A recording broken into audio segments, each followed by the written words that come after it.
Well, welcome to all those listening. We have a very special guest here today, and I'm going to let him introduce himself, but he is from Belgium. So we're doing another, I think it's a 9 hour time difference between us. So it's the morning over here in the evening, and he has a young baby at home, even. So he's sacrificing a lot. So it's very exciting to have him. So, Pierre, why don't you just introduce yourself real quick? Tell us a little bit about yourself and your background in Ultimate. Of course. Yeah, thanks for having me. It's really nice to be here. So my name is Pierre-Alain. I'm the head coach of the Belgium Open national team. And at club level, I'm the coach of Brussels-based Mooncatchers. Yeah, so I discovered Ultimate like 20 years ago, a little bit more, 2003. And I've always played for Mooncatchers. And I started as a junior. I was only 13 years old, and I started to coach the team basically at the end of the pandemic. So I got into coaching like that. We got good result with Mooncatchers, and then I guess step by step, I took over the Belgium Open national team because of the good club results. And yeah, that's how I arrived where I am now. Well, I'm glad you said your name. I kind of, if you went and go back and listen to it, I kind of mumbled it because I was like, I'm pretty sure I'm going to pronounce it wrong. So, Pierre-Alain, I think, is kind of what it was. So, Yeah, yeah, awesome. That's it. You can um, call me PA. That's fine. yeah, okay, okay. So you mentioned a few things that I want to talk about. 13 years old. Did you started playing Mooncatchers at 13 years old, or you started just playing Ultimate at 13? Both. So Wow. Mooncatchers. I joined. So Mooncatchers is a big club, right? So we have a club, junior entity as well. So I started as a junior. So we have juniors, adults, and adults. We have women's and men's with different levels within the team. Okay, so I want to get that right. There's a like a junior of the club team. So I'm thinking like in the US we have, the farm teams in baseball, double A, triple A that lead into the Yankees or the Rays or whatever. Is that like the same thing? You guys have that in Ultimate? Yeah, yeah. I mean, it's pretty common in our part of Europe. So you would find that in different countries, the same kind of structure. The structure of Ultimate Frisbee is very different than what you would find in the US, for example. So we don't have a big college scene, for example. That doesn't exist. Not really. Mm. So you would more start as a either as a junior because you discovered the sport during a summer camp maybe, or some would discover ultimate at university, because there's some pickup games and stuff like that, but the college level scene is not as developed as you would find in the US. So is that the reason then? Because the college scene is kind of the feeder system into, top level club teams or just club in general. But if Europe doesn't have that, you've got to establish your own teams in your own countries to be that, teenage years, early 20s to practice, get reps, and compete against other similar. Do they compete against other similar teams with Yeah, like, do they travel as the junior moon catchers and play juniors type tournaments? Is that how that works? yeah, nationally we have a junior championship. So it starts from I think we have an under a 14 years old division, but there's you would find under 17 and then under 20 for juniors, at least at national level. And then the European Ultimate Federation also organizes every 2 years an under 17 European Championship. So there's also a competition, like an official competition for the youth, basically. Yeah. Well, it's all kind of pointing to one of the themes of what I wanted to talk about today because, for those listening and are unfamiliar with Belgian Ultimate, but they've had a lot of success. You guys have had a lot of success on the world stage. in the last couple of years. And Belgium is, I bet a lot of people couldn't point to where Belgium is on a map. It is, a Yeah, very small country. yeah. How many people are in Belgium, by the way? I think close to 11 million. Okay, 11 million. So I'm pretty sure New York City is about that size, Yeah, yeah. roughly. That's about right. So perhaps even bigger. So basically, the size of New York. I mean, it's a bigger from a land perspective, but at the end of the Mm. day, you're looking at a very small country compared to even in Europe, and then certainly Yeah. a country like the United States. So it's awesome. It's really exciting to see the success that you guys have had. So what would you? So you guys, let's just recount. So what you guys and I watched some of it, but you tell me. But you guys had success at WCC. You were highly ranked at WC, but tell us some of the success that Belgium has had on the world stage, just to give people some context, and then we'll get into the why. Sure. So I think it started around 2018, where our under 20 open team lost on Universe in the semifinal against Team USA, and that's, I think, the first year where we saw a Belgian team really performing at the highest level of the game. I think they finished fourth after that. They lost the bronze medal game, but I think that was really the start of everything. And then later in Cincinnati, in so World Clubs 2022 with Mooncatchers, we finished fourth. And I think I think the story of that tournament was that we managed to beat a few US team and Canadian teams, and so that was, I think, where so Mooncatchers, who are they? And then all of a sudden, we our Instagram account exploded in followers, and so we started to get a little bit more famous. Um, but So then just so in you guys beat, hold on, I have it up because I want to. You guys beat Furious George. This is in Yeah, Cincinnati, 2022 summer, the World Ultimate Club Championships. You guys beat Rhino from Portland, who just won the U.S. National Championship. You guys beat Colombia's Euphoria. You beat Goat, Canada's from Toronto. You guys beat Sockeye, which was an exciting game on double game yeah. points. And so you guys had some marquee wins of some Mm. top, not only Canadian but U.S. programs as well. Yeah, yeah. That was insane. That was crazy. I mean, that was a like when we won our first game. I think we started playing Furious. That was our opening game. We knew we had the talents, and I mean, we knew we were good, but it was the first time they would actually measure ourselves against that type of team. Um, and yeah, when we won that game, we were like, okay, let's go. Here we are, and then we had to play Rhino. We were in the same pool, and that was also a crazy game. And all of a sudden, we're like, okay, so we managed to beat those teams. We can beat anybody, so let's just go for it. We also had a close game against Pony in power pool play, but I don't think that game. I think that was just basically to decide who would be first and second in the power pool, something like that. And I think we lost 15-13, something like that. I mean, so yeah, yeah, that was crazy. Yeah, great I souvenir. can tell your emotions have just been like, when I said those scores, I feel like it, just looking at your face, it just brought back like the the excitement, the joy of being there 2.5 years ago now, and like Mm. the euphoria, right, of winning those games and being in that. Yeah, yeah, especially like the game against Sockeye in quarters.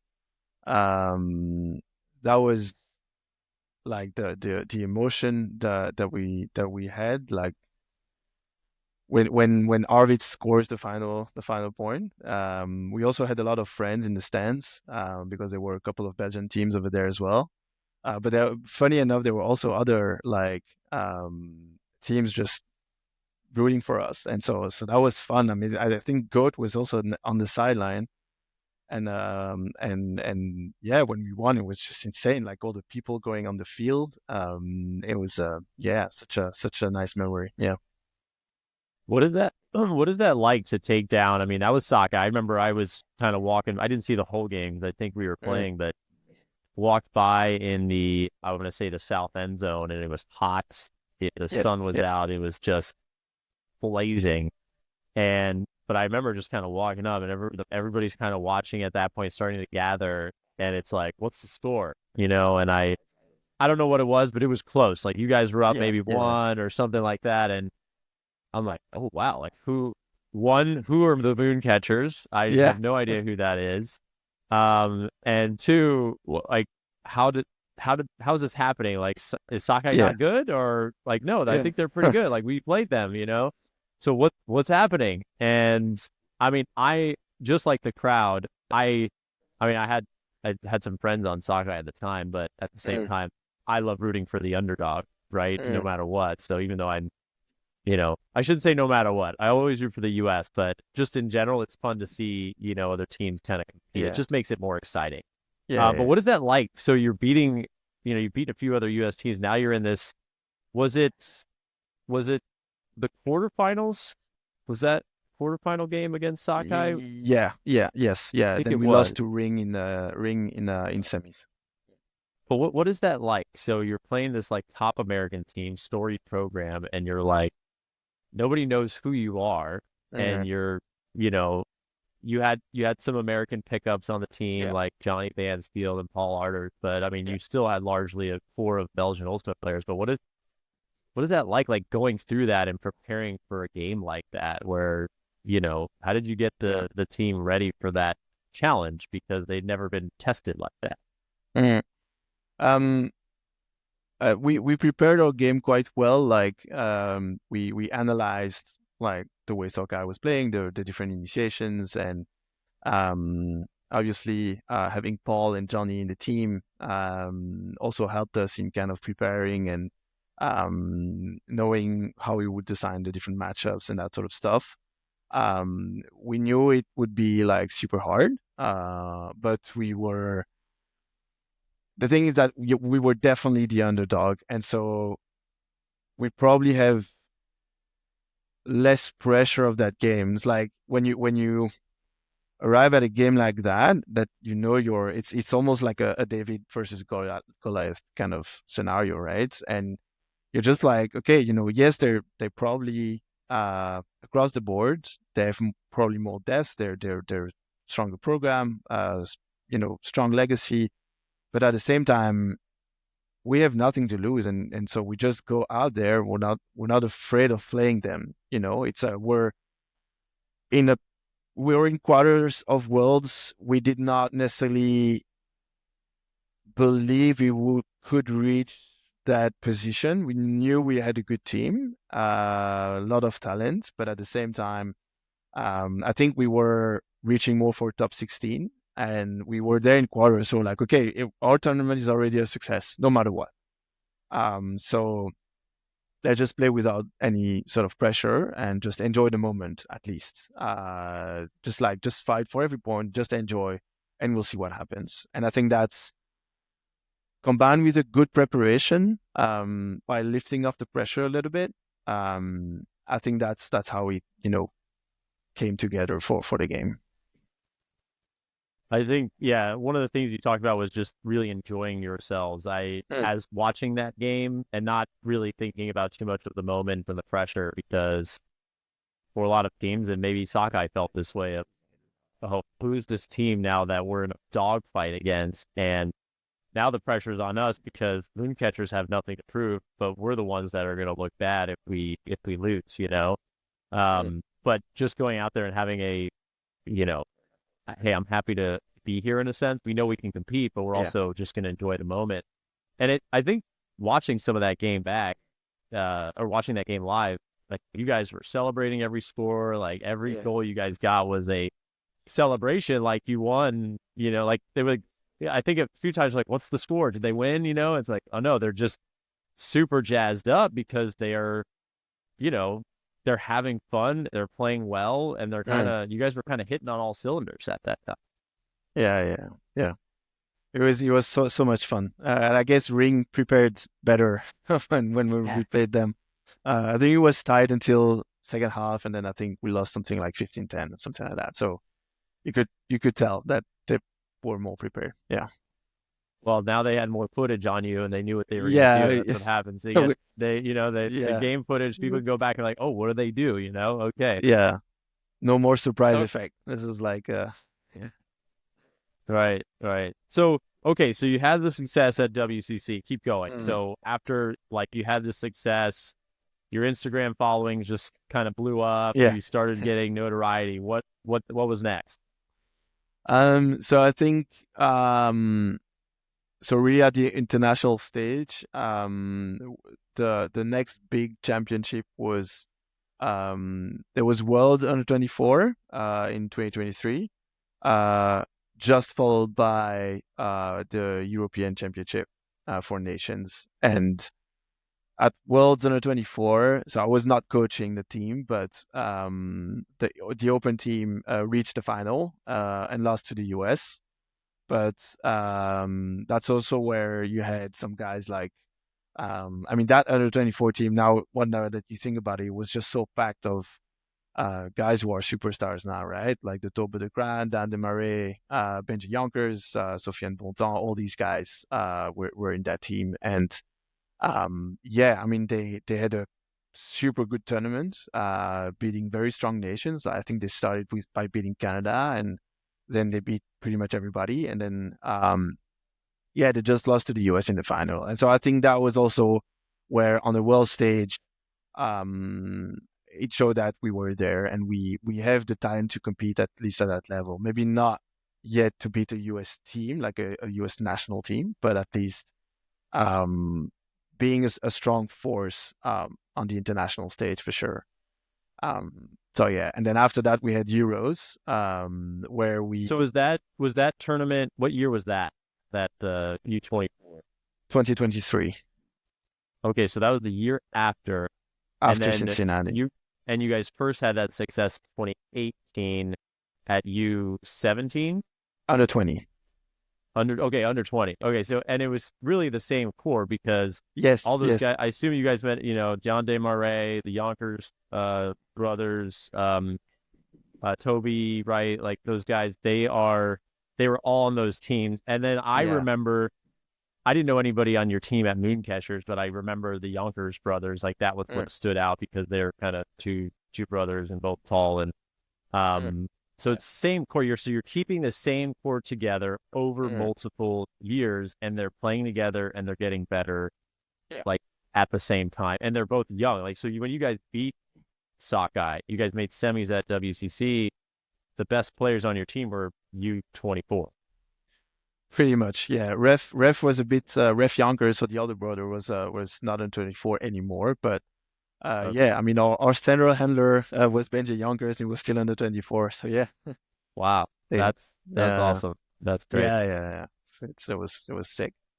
But so yeah, I mean all these guys, they were still under 24, and um, most of the key players of that under 24 team was also, I mean, I think 7 or 8 of them were also in the Belgian seniors team that was supposed to play the European Championship just a few weeks later with Belgium Open.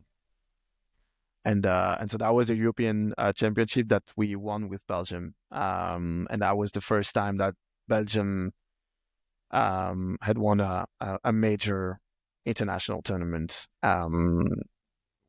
because in Europe it was vastly dominated by GB and Germany for the few previous iterations of the championship, with always France and Italy close by. Belgium would be um, very close to that tier, but definitely not part of the top tier. And so, yeah, I think that started to really change progressively, and until we won the European Championship. Wow. Yeah, I know that. I know Clapham has always had. They've always been near the top for a while. Italy kind of Yeah. always butting on the door, and Germany here and Mhm. there. So I'm sure that Yeah. was also another kind of euphoric moment in the history of Yeah. Belgian Ultimate.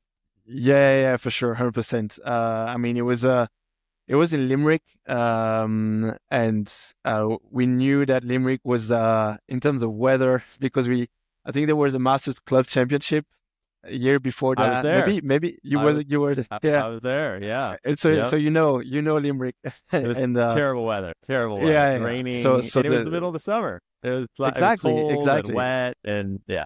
yeah. Yeah, and so end of July in Ireland, the weather is just terrible. It just rains, and that was um, that was sick because yeah, we knew we had our chances, and so we won against Germany in the semifinal, and then we had to play GB. Um, we we played GB a couple of times in preparation tournaments, and I think we managed to beat them only once. And so we knew, kind of, okay, level wise, we're close to each other. It can really go either way. And so, yeah, I mean, that was our game plan was good, and I think that really made the difference. And yeah, it was a crazy moment, honestly. It was good because it's really kind of um, a nice way of it's a nice reward for all the work that had happened previous years, both at club and national team level for Belgium. When you guys knew it was in Limerick, do you guys prepare for like terrible weather? Or how do you prepare for that? Like, how did your game plan change at all? Because I mean, I look back on Yes. that experience, and I mean, I think it was the semifinals where it was literally pouring rain for the Mm, first half. I mean, we were warming up, and it was almost like a monsoon had come through, mm. and we were just, I mean, warming up little like we were initially laying on the ground, and then the monsoon started. I mean, it was just, and then by the second half, like some light started coming out, and then it probably went back. But it was just all over the place. But how did you guys prepare for that? Those conditions? Yeah, I think the thing is that in Belgium it rains a lot as well, so we're familiar with with rain and wind, but not as much as what you would find there. I think probably close, but we also had, I think, at the start of the week, we had a couple of games where it was just pouring rain, and the only, like, we had, there are a couple of tents on the sidelines, and all players were there, and I was the only one outside with, like, coaching and yelling, and the 14 guys playing, but then there was no one else, and so it was just like so much rain. I think we were playing Denmark, something in pool play, but that was insane. But we knew the conditions would be tough, but it's something that we're familiar with, and I think everybody in Europe knows that in some tournaments during the season, you get that kind of weather. So it's not like it's completely new to everybody, but definitely from I can imagine for a world competition with other countries coming over who are used to maybe nicer weather, having to face that must be tough. But we know how to prepare for these games. I mean, definitely the wind is a big factor, so it's something that you need to take into account quite a lot. Yeah. Do you guys, since you're more familiar with rain, do you guys wear gloves, or do some of your players wear gloves to kind of deal with that? Like throwing a flick in rainy conditions, it's not easy. At least for me, I never. So I always Mm. prefer gloves. It was just easier to get a snap on it. Yeah, I mean, I don't know. I don't recall having. Um, I don't think a lot of our guys were actually wearing gloves. Okay. I don't think so. No, it's not really a thing. Um, Not really. So you guys now won 2023 Yeah. European the European Championships. All right, so now it's this whole kind of youth insurgence has come to kind of hit its peak, at least in the European level. So what next? Well, after that, for national teams, well, there was Worlds in Australia, where we finished seventh, losing dramatically against Japan in quarterfinal.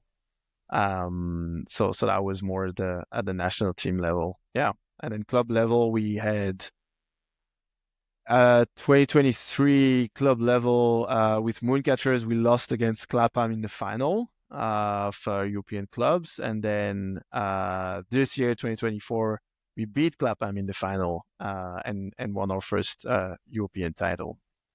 So yeah, Oh, so that it was was also nice. 2024 that you guys won your first European title, not 23? 23 was national teams and 24 was clubs with Mooncatchers. Yeah. Ah, okay. So you won the European national team title, and then the Yeah. clubs 24. Okay, got it. Interesting.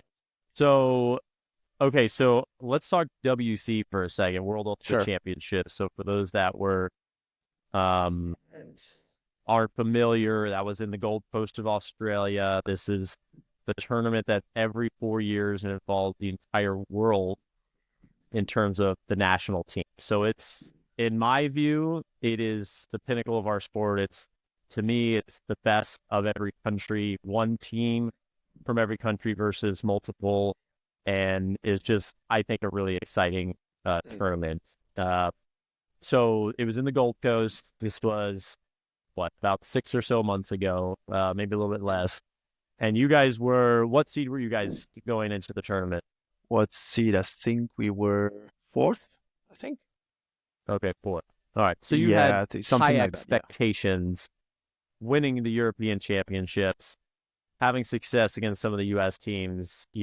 That's a good majority of the top teams that would be there. So you had high hopes. So walk us through the tournament and then to get us to the Pan game, because I want to talk a little bit about that.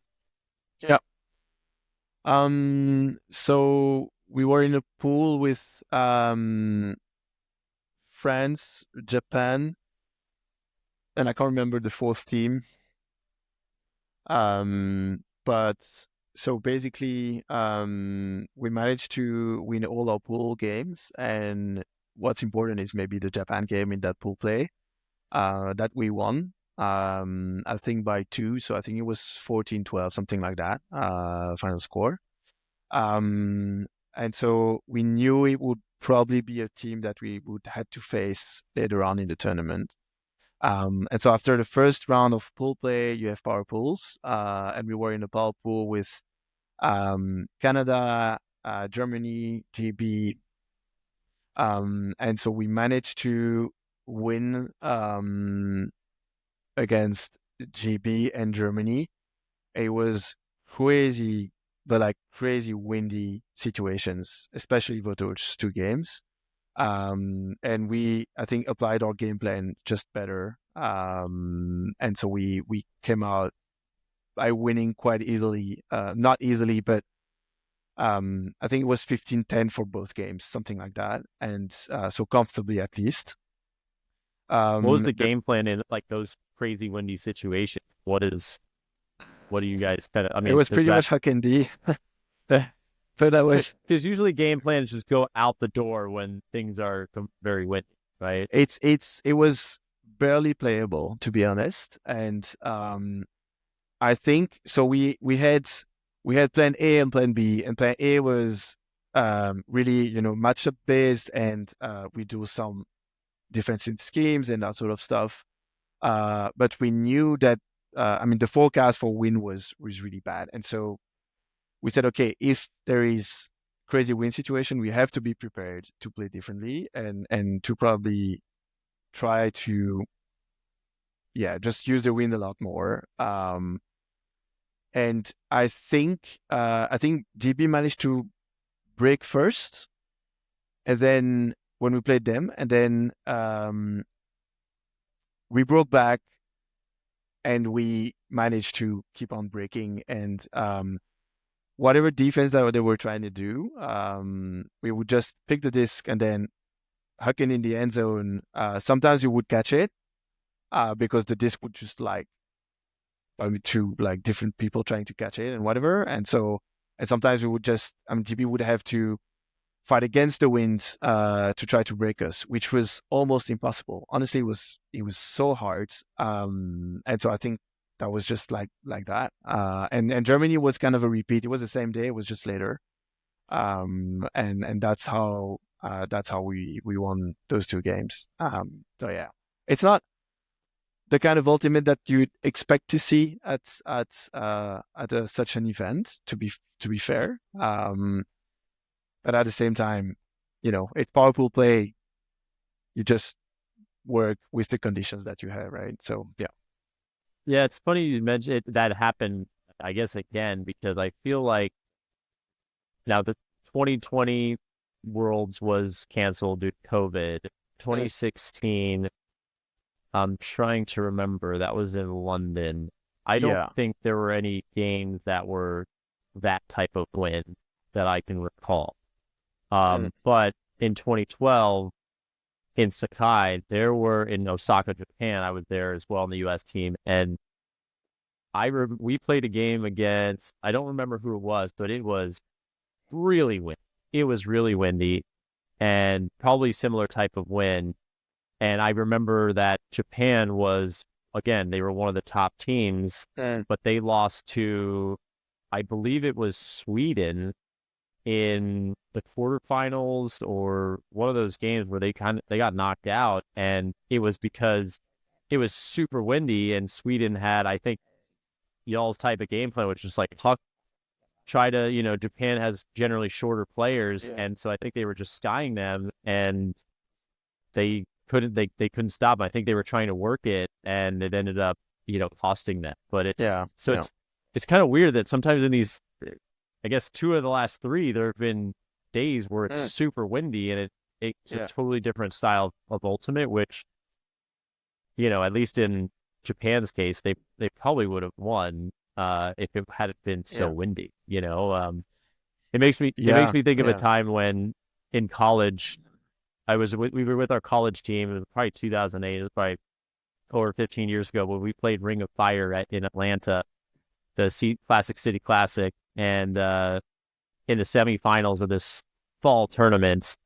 So they brought not all their best players, but it was still Ring, and we ended up beating them. It was super windy. There were snow flurries at the time, and our strategy, we had like not that many players either, and our strategy was literally just to huck full field bombs kind of downwind and just send, like, we called it kamikaze. We literally would just send like 3 people, and one person would try to go sky it at about 15 feet where they could not get it at all, force the defenders to go up with them to potentially stop it, and then have somebody just like catch like an easy one. And it worked way more times than you would think it would, and when you started talking about yours, it kind of reminded me, like, it was sometimes it's not that bad of a strategy, if you got it was the exact same. It was the exact same. We were like, okay, we're gonna put the tallest guys with the strongest hands to be just try to receive the disc. If that doesn't work, maybe there is someone else behind that can just be ready to catch that one.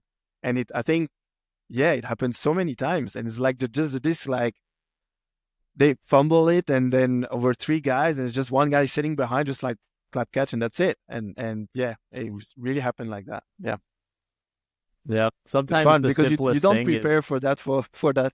Like, you spend an entire year working on having those reps and trying to work on those systems, and in the end you just play like that. It's just it's weird, but you but work it's with such the a lesson in conditions. sports, though, that adjusting and in-game adjustments is so important. Yeah, You don't exactly. always know what your conditions you're going to get, and sometimes look at American football. I mean, I don't know if you guys watch that, but like a lot of times the first half will go one way, and then they'll make adjustments after they kind of huddle together, and things can change in the second half. So in-game adjustments are huge, and in ultimate, it's a lot has to do with the conditions. What type of conditions are there? Is it really windy, or is it flat?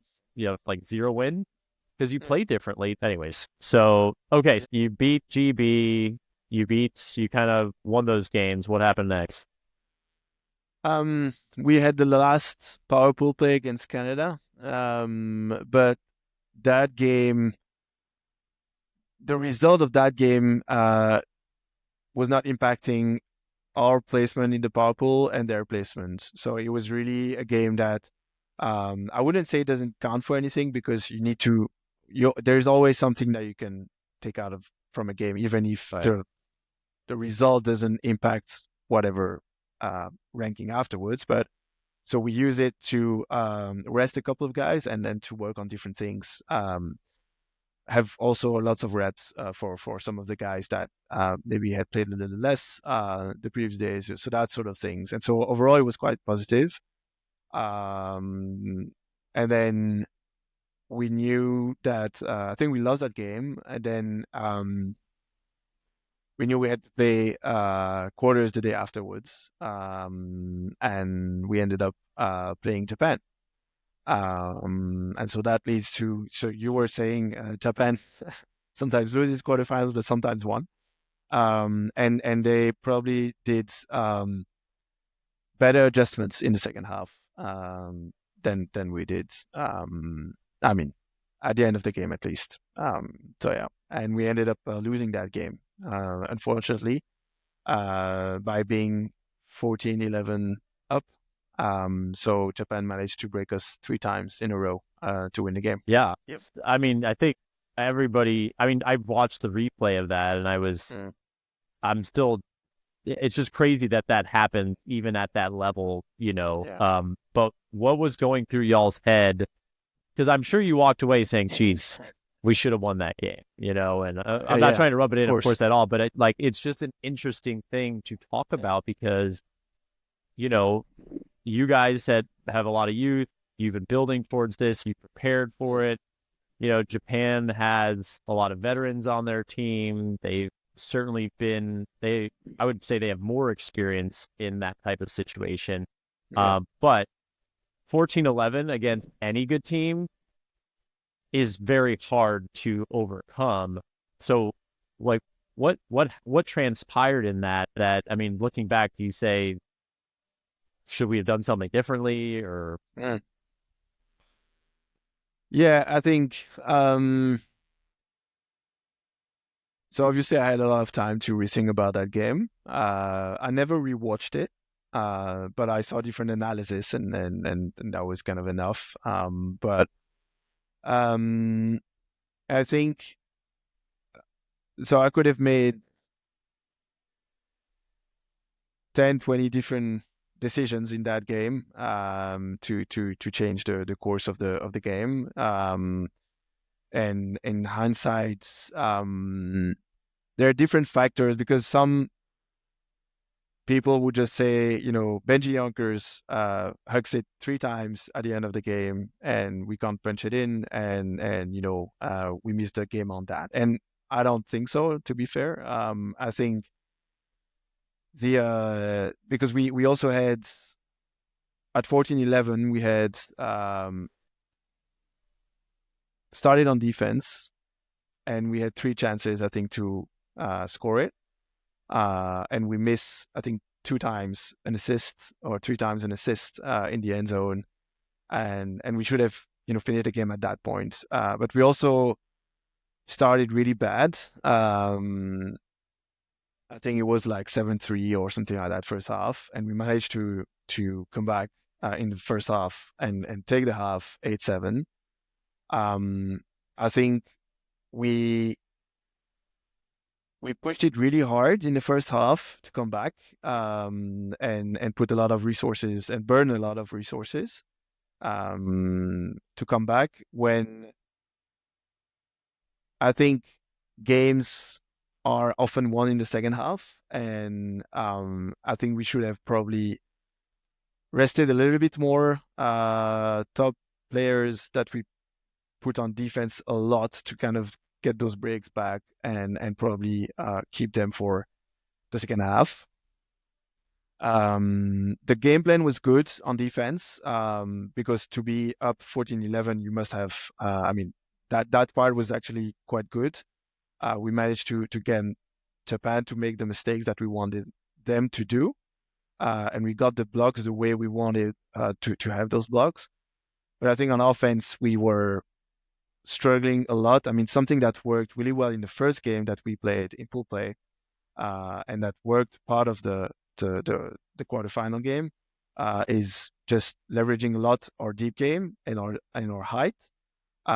we were really good at centering those hucks and winning the sky balls. But then end of the game, what worked until then did not for the last few moments of the game. And so there's a lot of different factors in terms of fatigue. It's the end of the week, and Worlds is so demanding, like physically, and it's so intense. I was really surprised by even teams that you play in preparation, like France and Italy that we played earlier in the season to prepare.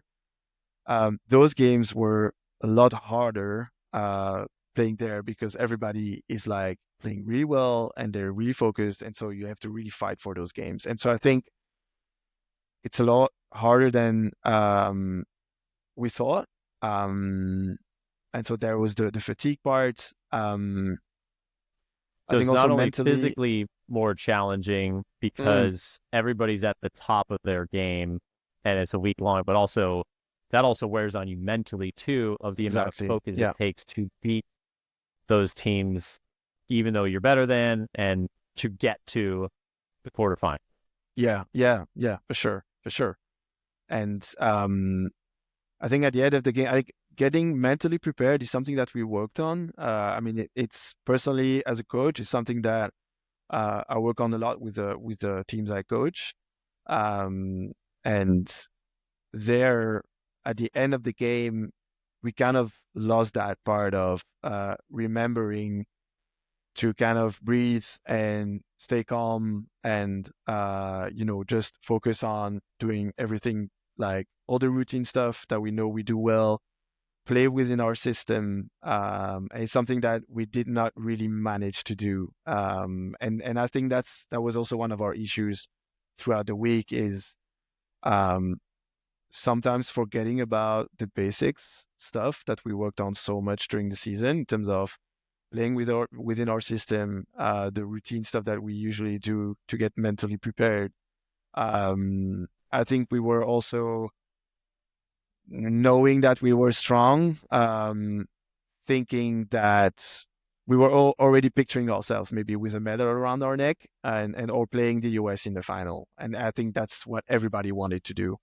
And because we beat Japan once, we're like, okay, we can beat them twice. It's always hard to beat a team twice within the same tournament.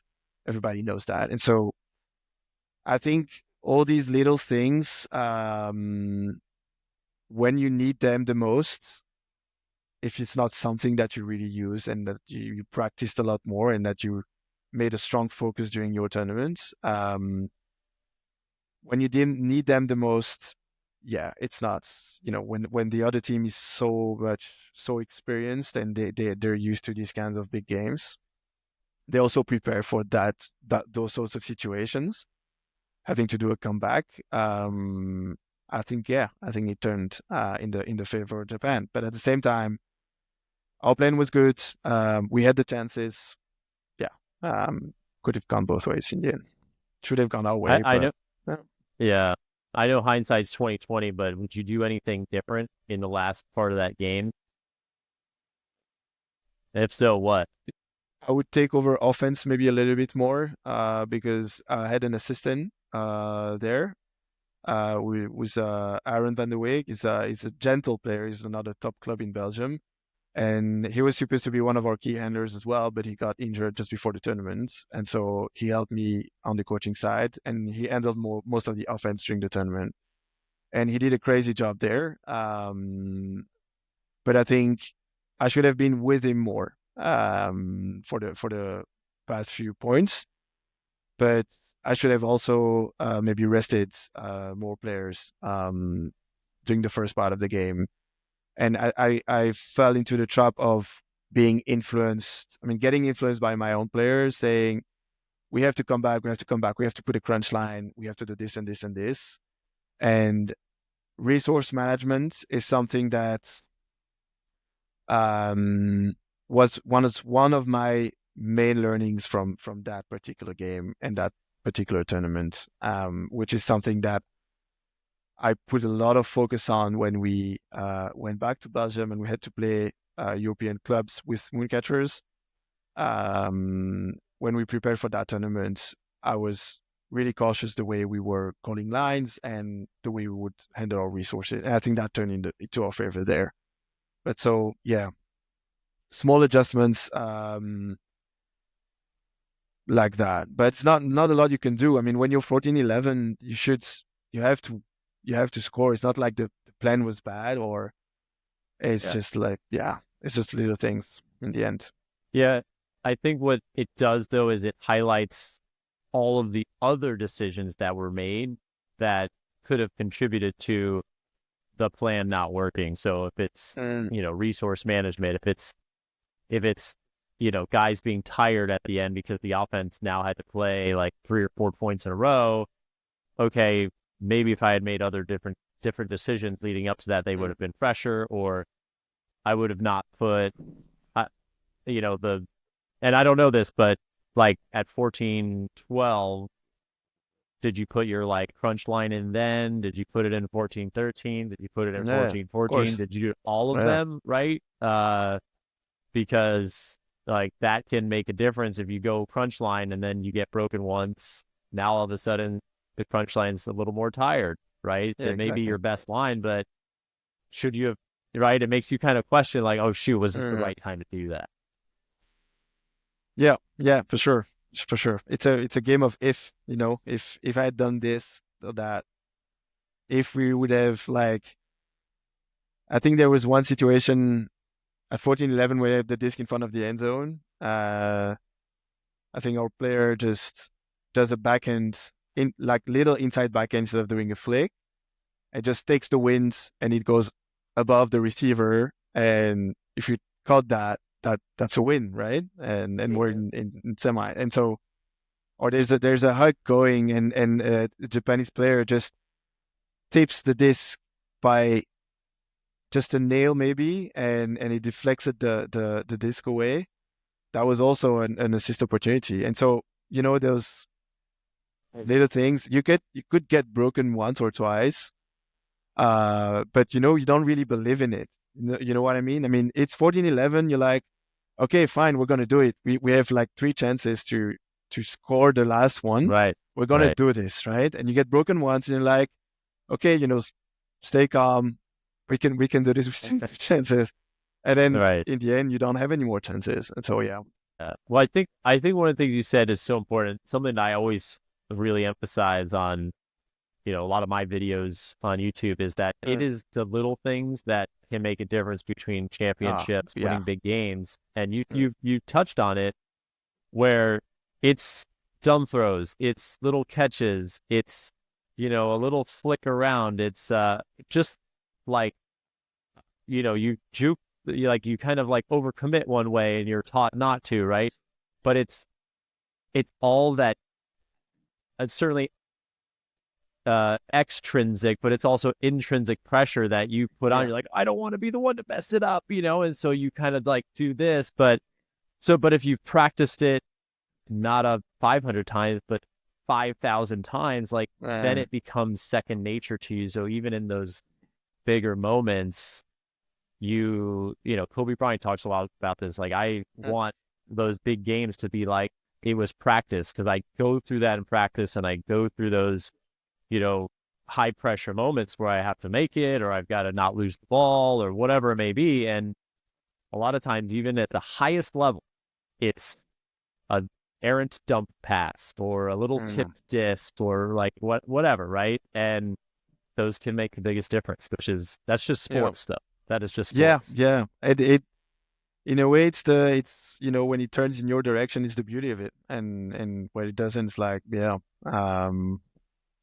indeed, it's but you're definitely right. It's really about the little things, and when it happens several times during a single game, with so much at stake, yeah, it's super hard. I mean, like, I remember when they scored the last one, it was like, you don't really believe in it, and it's just like, damn, it just happened. Well, I guess one more thing. I recently was at the World Beach Ultimate Championships, and we played Belgium in the finals, but that it was not the Moon Catchers. Mm, right? That was ouais. Jet Set. What is your relationship there? Are there players on that team that is on the Belgian national team? Like, Mm, how close are you guys? Because I think Gentle may have been there too. But yeah. uh, anyways, what's that relationship? Are there players that you coach there as well? And Yeah, yeah, a lot of them. okay, A lot of the guys in that team were in the national team. Um, you had one moon catcher in the team. You had Sofiane Bontemps, who's in that team. They also had a couple of international pickups. They had Luca Tognetti, I think that you know, Pingu, yep. Alex, yeah, Alex Sparrows, an Austrian guy. So they had a few also reinforcements there. They were missing Dan Desmarais, so that's also something that's noticeable because Jet Set is his home club. I mean that's where he started. Oh, okay. Yeah, yeah. He joined So Mooncatchers. he wasn't at WCC then. He was, but he joined Mooncatchers at the end of the pandemic, basically. Oh, okay. So he played for us at in But Cincinnati. so he Yeah, played for them, but Jet Set is his home club. yeah, Okay, exactly. But okay. yeah, you had a couple of guys.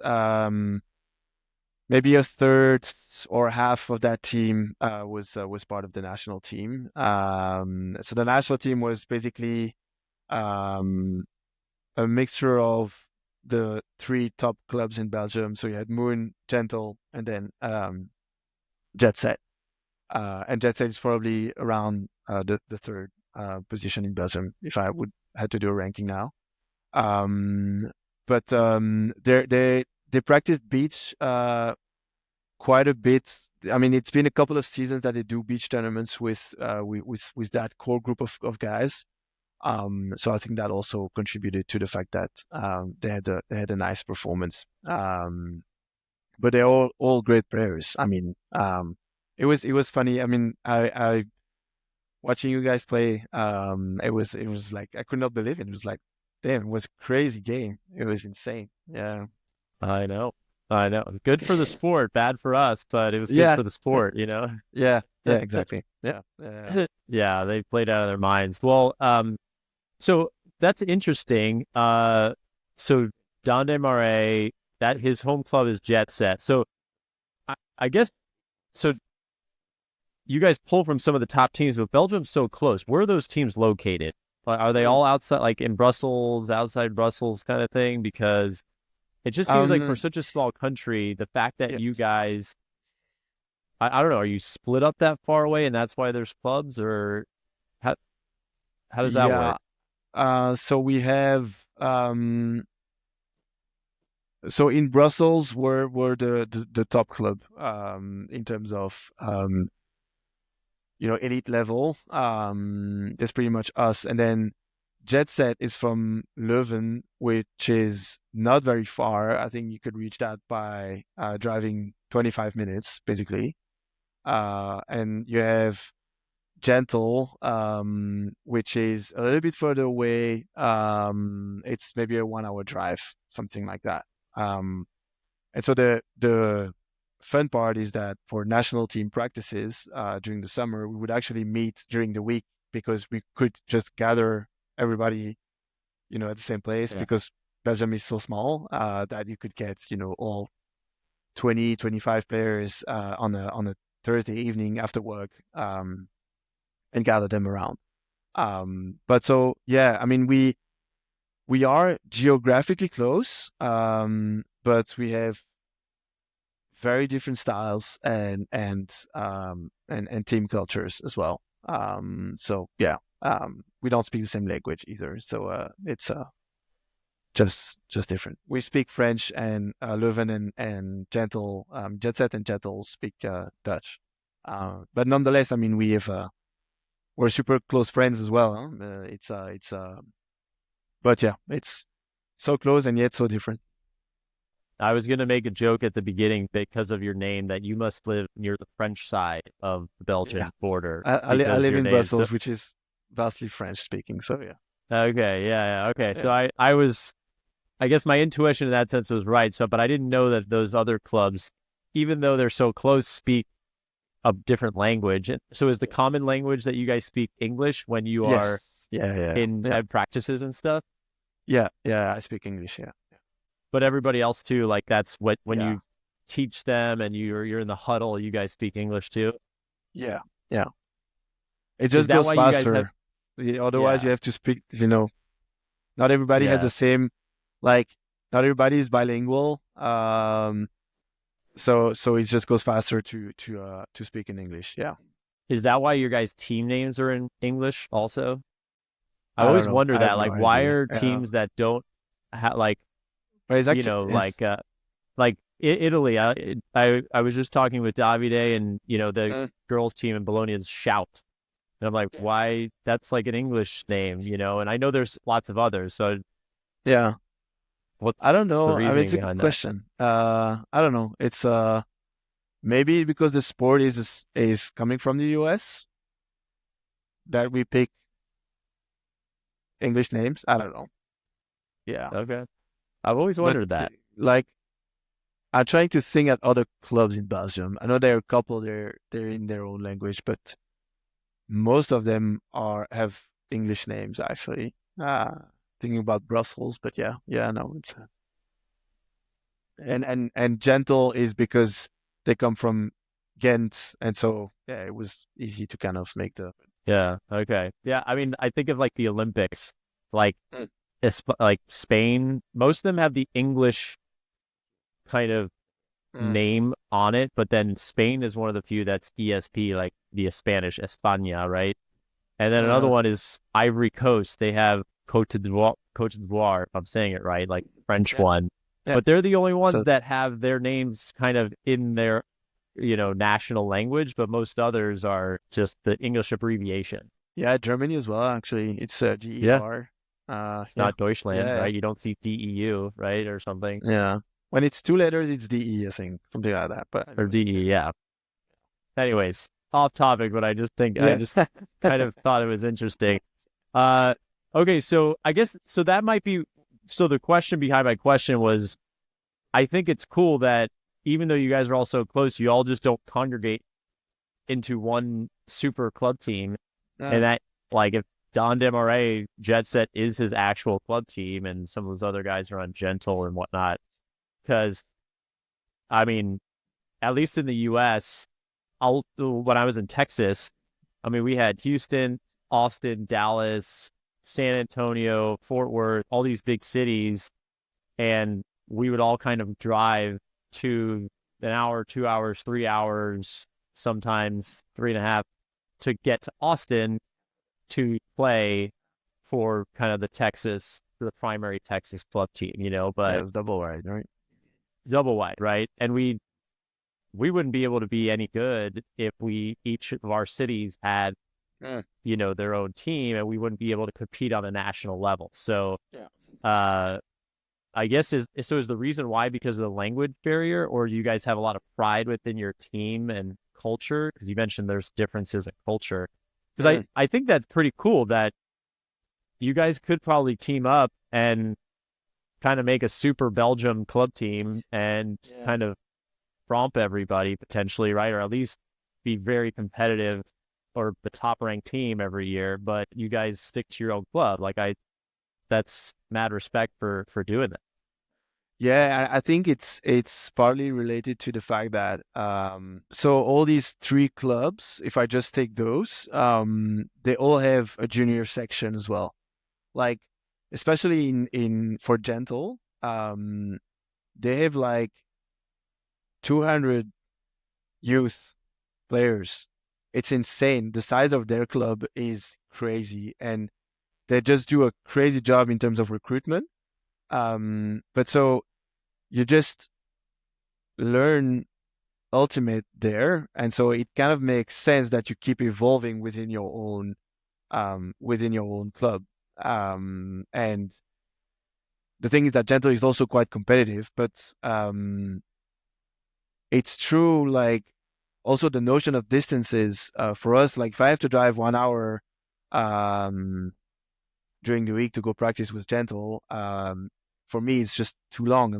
I can't do that every week. But for you guys, long distances is kind of pretty common, but for us, it isn't. It's just, yeah, just different notions. And so I think this part of, you've been practicing with the same group of guys since you were a child, and so basically when you reach the senior level, then it makes sense that you practice. I mean, you keep on playing with your home club.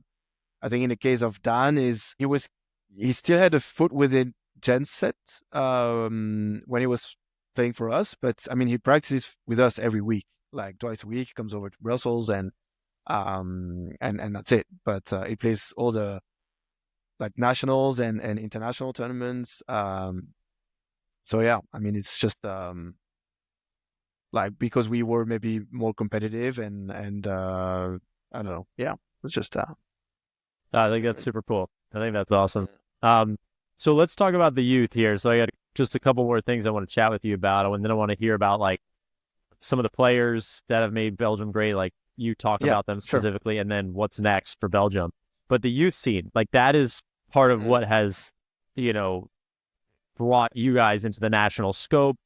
You mm, mentioned what the U20s, 2018. That was kind of the initial boom. But what caused that? Like, when mm. did you guys start these like feeder teams? When did things start growing?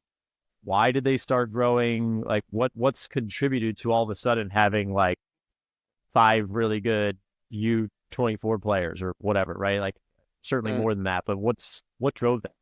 I think so. The fact that we have each of the big clubs have their own junior school in a way, um, at least within Belgium, made that when they get together to play national teams. I mean, these guys have been playing together. So if you take the Van der Weyck brothers from Gentle, two super strong handlers, you take Benji Ref Yonkers, you take Dan and other Jet Set players.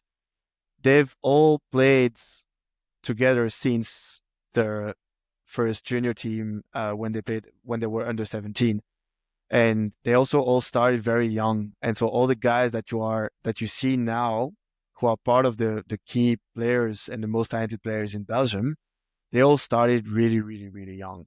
And I think, yeah, the work that the coaches have been doing with them is crazy, because not only they manage to teach them the competition and the competitive mindset and really kind of working hard to reach a certain level, they also manage to um, teach them really the pure joy of playing and the love of the game. And when you see them, you still see them just having fun. Like when you see the Benji and Ref Yonkers playing together, you could see that it's just pure joy and the way they play. And I think that's one of the two of the big factors, I think, that help them reach the level that they have now. Has that always been the case, or did that change? Like, did you guys just happen to get Don and the Yonkers brothers and these other guys all just kind of start playing Ultimate at the same time randomly? Yeah, they maybe have a bit of difference, but basically yes, I think they pretty much all started at the same age, within the same age categories. But yeah, I mean, personally, so I also started very, very young. And with there's still guys who started pretty much at the same time as me, who are still in the team and still practicing. I kind of stopped now, but you still have guys from my generation still in the elite team from Moon. And it's kind of a cycle. It's kind of normal to see within the seniors teams. I mean, you could see the guys who've been practicing since their early ages. I think that's so beneficial. I mean, in any sport, I mean, some of the more technical ones like golf and tennis, it's Yeah, so hard yeah, to get good if you don't play when you're like, mm, you're not born with a racket in your hand or yeah, um, a golf club in your hand, right? But in the U.S., there's very few, I would say, communities that you have kids playing in elementary and middle school, but the ones that do, like the North Carolinas of the world, like Yeah. like the kind of North Carolina area, Seattle, there's a few others, but it's very clear from the college scene that they're just they're just now leaps and bounds ahead of everybody because the youth scene has really blown up. And I think it's going to be a while before other teams catch up because it's just such an advantage. I didn't start. You said 2003 was your first year. That was my graduation year. So I guess I started 2002. So we started about the same time. But I was a junior summer between my junior and senior year of high school. Yeah. So Yeah. like I had a lot of growing to do, high school, college, that if I had started earlier, I would have been able to already have been, a formidable thrower and Yeah. that much quicker because I played at a younger age. Like there's such an advantage to that. Yeah. Yeah. Of course. Yeah, definitely. But what's also interesting is that some of these guys, like if you take Dan, for example, he also played soccer at a pretty decent level. And soccer it's huge in Europe and in Belgium as well. Yeah. It's one of the top sports. And so you can also feel that in the vision, in the way he runs, his endurance. And we have another guy, Louis Betrancourt, who started playing like a year and a half ago, 2 years ago. He played with the under 24 in 2023, and when he played that tournament, it was his first year playing, but he played soccer at a very high level in college, and you could see that those physical abilities also really help you um, to be actually quite good at ultimate. You have to grab the technical aspect of throwing and stuff, but for the rest, if you have a very good background, you can also become really really strong without having to start at the age of 13, for example. So there's a bit of here and there. I think it also depends on when you really started to play sports at an early age or not. I think it's a good point you made because I think in the US, we're lucky to have a lot of sports that we have access Mm. to play from a young age. Like I played basketball, baseball, soccer.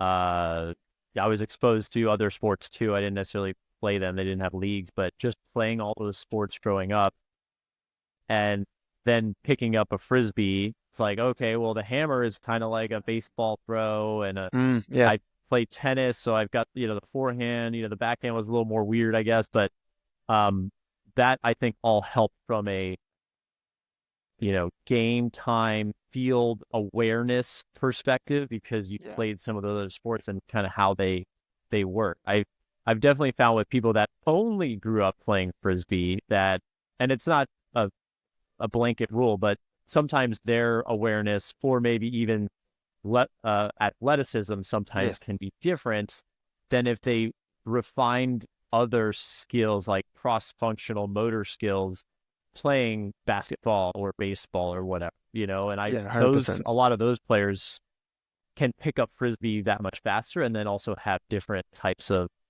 field awareness, like you mentioned for Doc. Mm. Like that Yeah, is a yeah, valuable skill to have that. yeah, for sure, 100%. So, um, who are some of the best players? So we've talked about some of them, but what makes them? I want you to talk about some of them. Like, what makes them so good? Because I mean, I've really never met any of them. I don't think Mm. personally that I can recall, but I've heard from like, Joe White. I was chatting with him on the sidelines, and Yeah, Don. It was kind of funny. He's like, "Hey, can you warm up with Don?" And I remember kind of joking, like, "Why do I need to warm up with Don? Like, I've got a kid. I haven't warmed up in a while. Like, what do you need?" But I guess he couldn't warm up with the team because he had gotten yeah, penalized. And but he in that conversation, he's like, "Yeah, Don is really good. Like, he's like our best player." And Joe wasn't playing, so I don't think he was necessarily comparing them to. But and I was like, "Oh, really? I didn't know that. We'll have to watch." But watching him play, like Mm. he's aggressive and he has no fear. He has no fear, and you can tell that by the way he plays. So, anyways, tell me about some of the players like Don and the Yonkers brother. Like, what are they good at? Like, where do you Mm. compare them on the national stage compared to others? Curious. Woof. I'll try not to frustrate anyone. So I'll start with the Moon guys. So you have obviously Dan. Is a pick in the sense that he's I think he won European Player of the Year for the second year in a row. We always say he has like three lungs because he can just play so much and so many points within a game. I don't necessarily think um, it's necessarily good, but because you still need to rest or whatever. But so he's so athletic. He has great throws as well. But I think what what makes him really different is his quickness and his field awareness. Like he can really see something, especially on defense, because originally he was really famous to get post blocks a lot, and that's what really made him like shine all of a sudden, um, because he can really see an option developing as it happens and anticipate kind of the next couple of moves depending on how the disc is swinging or moving. He can anticipate the next cuts and he will just get the position right and get that block. He's also very good in 1v1 and getting those um, blocks on someone in the air as well. He has very good hands. So that makes him really, really complete on that front. And I think that what also makes him a very valuable asset for Machine in the way they play defense, but also on O because he was mainly used on offense, I believe. But he is just quick movements, quick disc releases, and I think that really what makes the difference with him. Um, Benji Yonkers, I think, is one of the most creative throwers in the game right now as a handler. He's very good in small spaces despite his height. He's really tall. And but he really managed to still get open in very tight handler spaces. He just has crazy throws. He can really put the disc pretty much anywhere he wants. Great hooks as well. Definitely, I think with him, the thing that he would need to work on, and I can say it because I already told him, but needs to work on endurance and stuff like that. Because he played as a handler since he was a kid, pretty much, and so we're trying to work on getting him to do different things on the field, probably for the next few seasons, just to kind of get different motions. And ref, It's an endurance sport. I think what people forget yeah, is that everybody wants to be like the super muscular. I shouldn't say everybody, but a lot of people have the vision of like, the primo kind of athletic build, mm, muscular, be able to be the fastest sprinter and all that. And all those things are good. Don't get me wrong. But at the end of the day, like the third lung that you talked about with Don, like that is way more important than being the fastest guy in the field because if you can only make a few cuts or let's just say 5 cuts or 10 cuts, but your defender or the guy you're guarding can make 15, 20 and not get mm, tired, like then yeah, what does it exactly. matter if you're faster than him if you're tired, right? So Yeah, it's hundred huge. percent. It's huge. Yeah, definitely. I mean, 100%. It's like Ref Yonkers in that way is also well, he's been injured for a year. He tore his ACL just before Euros in 2023. So it's also a big piece that we were missing there. Mm. Managed to win the European Championship, but also at Wells would have been a crazy player.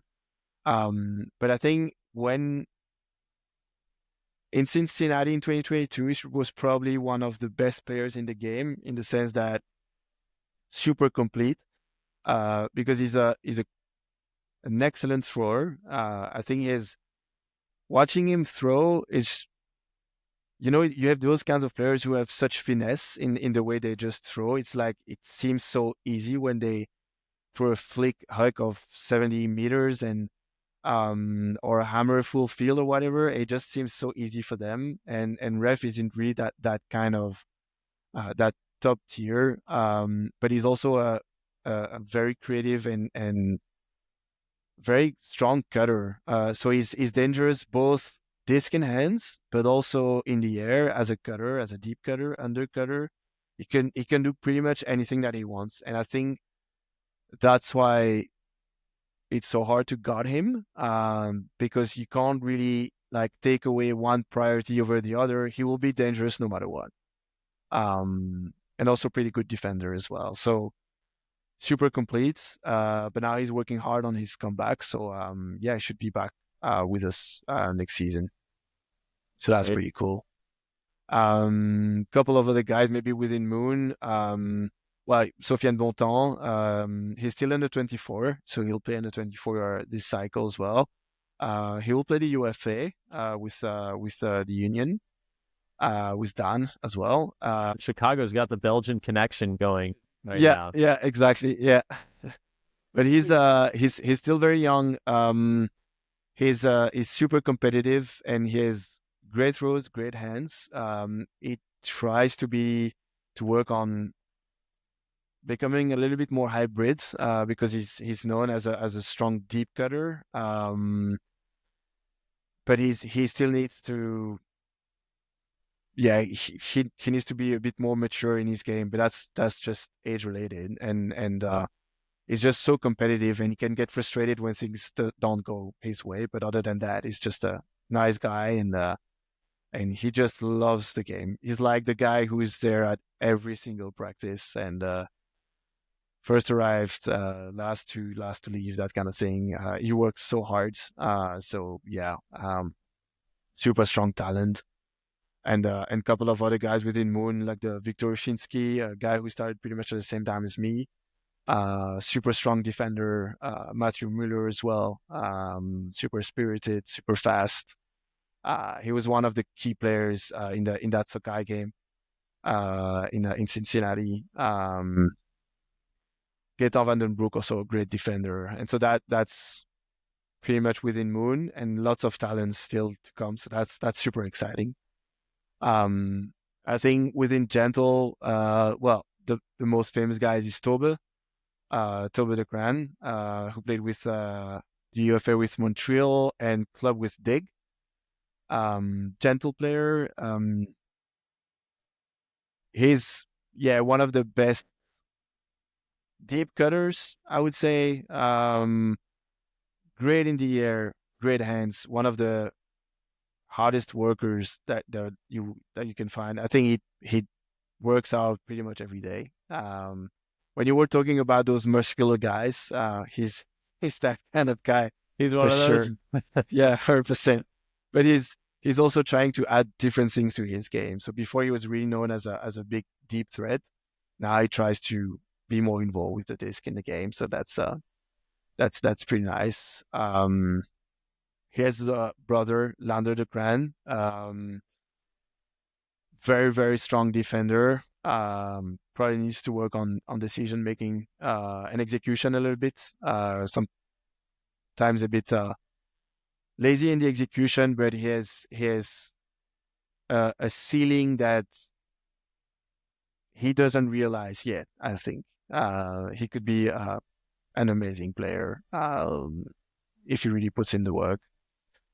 Really nice guy as well. And then the Van der Week brothers, you have Aaron that I mentioned. So he tore his ACL just before playing Worlds. And so he was assisting me as a coach because he also coaches Gentle. He's a very complete handler in terms of handler movements, very consistent throws, really, really strong. A crazy connection with Tobe as well in the deep space. And his brother is also very, very consistent. So I think within Gentle, those three guys are really like the driver and of the identity of Gentle, I would say. You have Pierre-Alain de Molenaar, who's now an older player. He was also in the team, in the national team, but he was one of the best European players in his prime when he was younger, and now he's I think he's master as well, eligible, or maybe just a year or two. But anyways, great experience, great thrower. He's a bit like Ref, kind of the similar type of player, I would say. He was also born with a disc in his hand. His father played as well. And within Jet Set, well, I had Dan, obviously, who was formed there. Emile Deric, who was one of the best player within our national team. Super involved with Jet Set, long-standing player there. Arnoud van der Roost, who is also leaving Jet Set this year to play with us, with Moon, but he was also from there. He's leaving all of his friends behind? I thought they Yeah, stick with their friends. I don't know, man. You want to play for the European champion? I can understand, but we like it's entirely his own choice. But we're super glad to have him because he's a super coachable guy and super complete as well. Like super fast, great throws. Is really a very like he's not the guy who'll make the crazy plays, but he's just so consistent and really doing all the little things right. And I think that's super important to have those guys within your team because yeah, they also the basis of everything, right? And that's also thanks to them that the other guys also shine and yeah. I hope I didn't forget anyone, but that I think this group of guys, they're the kind of the core of the Belgium national team, and of its identity at least. I probably forgot a few guys, but pretty much have a So, good idea. I mean, yeah, you named a lot of guys and a lot of guys that I've heard their names. Again, I don't know if I could pick them out of a, lineup, all of them. But what the question I want to get to is, and we'll let the comments talk about who the best Belgian player is. I won't put you on the spot. But what is the future of Belgian Ultimate look like? I mean, you guys now you lost in the quarterfinals of WCs, you won the European Club Championships based off of this kind of like U20, U24 group that is now aging out of that, or how most of them have. But do you guys have more kind of young players that will kind of help fill? Well, maybe by the time Don and Toby and the Yonkers brothers, all of them will be 30, they'll have some fresher, younger Belgians to play defense and, whatever, to maybe compete with now, maybe be a semis contender or maybe even a finals contender at, WC 4 years. Yeah. Yeah, I think what is really cool is that so this year, I mean, in next summer, there is the under 20 European Championship, and it's the first time that we managed to put three teams, like one team in every division, mixed open and women. Next year will be under 17 Euros, and that's also the goal, to be able to put three teams there. And when you see that at the youth level, you manage to to register teams in every single division, that means that the foundation is there to shine later on. So for sure, there's a big group of players, both on the women's and the men's side, that will be there to kind of be the next golden generation. I think where we really wanna be is being a consistent program through the years and be able to compete at every level, but on a very consistent manner. Not like, having 1 year we do maybe a bronze medal and then the year after we finish 15th. That's not something where we want to be, but really try to be super consistent. And we're working hard to put that thing in place with the Belgian Federation. So that's super encouraging, honestly, to see the development. Within Mooncatchers, we also have a very strong group of younger guys and younger talents who look super promising.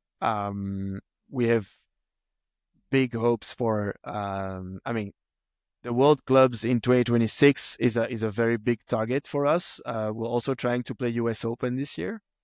So that's one of our projects. And the idea is to keep on, like, also at the club level, try to help them develop, so that they can also feed the national teams in the future, and be competitive. Because definitely in 4 years, we want to be a final contender and being able to challenge the US, and not being there just to lose the US, but really kind of be there and give a strong challenge. I think that's the end goal. Yeah. I think the whole world will like that, to give the Yeah. U.S. a strong challenge. That Yeah. I'd like that too. That would be good, because right now in the men's division, there's really not a team out there that can really No. push the U.S. at all. I mean, I Yeah, could have it's told you super hard. before the tournament it was going to be pretty much a blowout just with the talent. So I hope Mm. there are teams that can, you know, Yeah. compete for it, outside of like GP and Japan and, you know, kind of the usual Yeah. teams that maybe get close. So I'll be Yeah, rooting for you it's guys. gonna be interesting. Yeah, we played Team USA with Mooncatchers because they came over to Windmill in Europe, and so we played them. Super nice game, but yeah, for sure. So strong. I mean, did not really stand a chance at that point in time. But also when I look back to Worlds, a lot of the guys, like on our O line, we had Sofiane Bontemps, Tobe, Dan, Benji Youngers, Wolf Orsterling, with guy from Gentle, and all these guys. When we played Worlds, they were still like college level, like college eligible. It's also, in terms of experience, super hard when you see the US team, like the experience that these guys have. They're It's late very hard for us 20s, a to lot of match. them, yeah, early 30s, yeah, yeah. Yeah, so it's like the experience that they have is super hard for us to compete. So it's not like, it's also very hard for these guys. I mean, they're still super young, and being able to kind of, you know, put that kind of weight on their shoulder is still hard, I think. But it's good to see some of them moving over to play in the US, like Tobe, Dan, Sofiane now. It's great. I mean, for us, for Belgium in the future, it's it's super positive. Do you guys encourage that? Like, how does that end up happening? Because Mm. you know, um, I've talked to, people about that and just different ones and, Yeah. you uh, well, Um. Like Nas did it, talked to him about it. Like, Yeah. it's a good experience for them to do that. Yeah. You guys encourage that, or because it's not probably not cheap, right, to do Yeah. that. For sure. You probably Yeah. can't have a normal job if you do that, you Mm. know. True. Yeah. I mean, so it honestly, it's the first year that it really happened. So last year we had Dan, who during the summer went to Chicago and played there, but he left Belgium at the end of July. So both for the national team or for club, it's not like he missed the big part of the season. So the season in Europe starts um, mid March, sort of, and ends with the European Championship at the end of September. But now it's, so we have Dan Sofiane playing the UFA. Dan would most likely play club afterwards with Machine. And but with Mooncatchers, we also have a couple of internationals like Arvids, Orlovskis, Garklins, the famous Latvian guy, Tom Zabeltins as well, who play for Moon, also moving to like playing the UFA. And so it will have an impact on us during the season. I think they'll be there for the major tournaments, but I think for this year it's still okay. I think next year they probably prioritize Moon because we have ambitions for the World Club Championships. But then in the future, we'll have to see how much it does impact us or not. So it's kind of like, I guess the problem is a little bit similar in the US, where there is a kind of an overlap between the UFA and the club season. Yeah. Um, I guess there's also some discussions like there and that are pretty similar. So yeah, for now I would say it's okay, but we'll need to see how we can manage that in the future, because at the same time, them having that experience is super beneficial for us, right? And so in a way, we need to find some sort of common ground to make it happen. Yeah. The more ultimate you play, the better. And if it's For at a sure. high Yeah. level, it's gonna help for sure. Yeah. So, Yeah. Definitely. Definitely. well, last question. If you had to give one tip to folks listening, to improve their game of what you've learned, Mm. or maybe, one tip, what would it be to like get better and improve at ultimate frisbee that you've Mm. learned? So for me, when I started coaching, when I was a player, I was never like the key player in my team. So I was not one of the playmakers, and uh, I would barely play the big games and stuff. When I started coaching, I started looking at a lot of tape and reading a lot of the resources that are out there. There's not tons, but there's quite a lot now. I think all the guys who provide content, like you, for example, or Conor McHale in Europe, or Rowan with Excel. I think all these resources that are there are super good, and I wish that our generation had that as well at hand. And I think it's such a valuable asset to have now. And so I think if you want to get better as a player, watching a lot of tape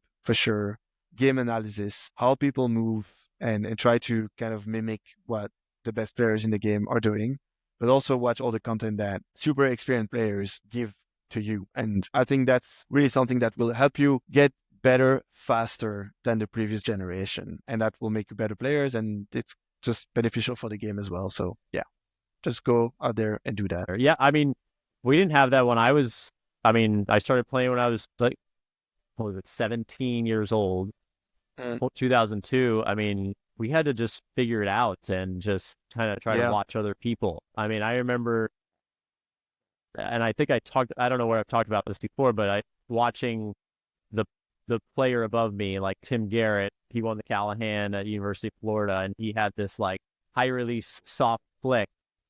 And I always had like a deep flick, but I didn't, when I first started, it was that softer, short range Mm. touch flick that I didn't have. And I try to mimic him and copy him what he did. And that's kind of how I would teach myself, And Mm. now, yeah, there's a ton of resources out there to get to kind of improve quickly, to show, hey, here's what these players are doing, here's what this guy's Yeah. doing. Um, yeah, well, that's good. That's good advice. Awesome. Well, anything else you want to share? Anything else that we didn't get to talk about? That's burning a hole through that moon catcher shirt that you've got there. Yeah, no, I think it was fun. I think it's cool to have a place to talk about um Belgium and all the work that we've been doing. It's also kind of a nice reward and a way to it's a nice acknowledgement of where we're standing now. So that's pretty sick. So thanks a lot for that. Yeah, awesome. Well, it's been great having you. So who should I have on next? Who do I need to talk to next? In Europe, you mean at large, or Anybody? it's hard, man. On the coaching side, I think Ian French is a very good one. Coached Ranla, Irish team. He coached Jinx, the women's team from Berlin last season, and now he's coaching the Germany World Games team. He's co-coaching with Henning, the Team Germany coach. So he would be a good one. He wrote a book about a constraint-led approach to practices. That's really good. He also had a newsletter on Substack. I think it's Better Everyday Coaching. I think something like that. So he would be a good one. Conor McHale, for all the work that he's been doing on this channel, for sure. I think it's a great resource. Any good Belgian player you should have on 100%. Go Belgium. Absolutely.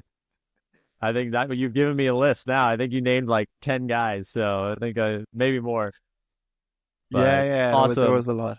I'm sure I'm gonna have people coming to me afterwards You about didn't that. say But my yeah, name, yeah, yeah, yeah. It's gonna be fun uh, conversation later well, on. But yeah, Pierre, it's been great having you on. You provide a lot of insight, and I I'm excited for Belgium in the future to continue their success. Yeah, I didn't like losing to them on double game points on the beach tournament, the beach world championship. But at the end of the day, I think it was great for the sport, the mm, excitement, and yeah, just I think a lot of people said that's certainly probably one of the greatest beach games ever. I mean, it was very, very exciting. yeah, So yeah, it's yeah. cool to be a part of that. And yeah, I love seeing new countries and new folks kind of getting on the scene and really just shining and giving, providing some excitement to the sport. So keep it up. And thanks again for joining. And we'll, I'll be watching for Belgium on the world For stage. sure. Cool. All That's nice. right. See ya. Thanks a lot for having me.